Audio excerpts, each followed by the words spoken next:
Hi friends, तर आजचा काही व्लॉग नसणार आहे. तुम्हाला 2 घटना मी सांगते घडलेल्या.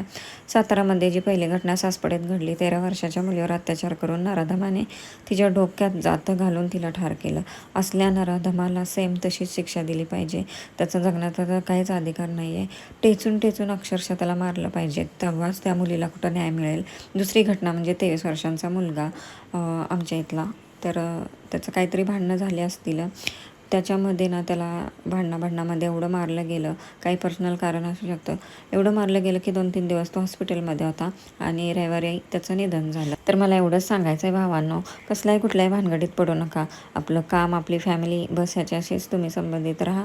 बाकी काय, राग हा अशी गोष्ट आहे ना की तो कधीही कुठेही सूड उगवला जातो. त्यामुळे ना कसल्याही कोणाच्या भानगडीत पडून 23 वर्षाचा मुलगा गेला, आईबापाला काय वाटलं असं, अक्षरशः हातातोंडाशी आलेला घास गेला. तर भावांना तुम्ही पूर्ण विचार करून सगळ्या गोष्टी करत जा. बस एवढंच मला सांगायचं आहे. बाय.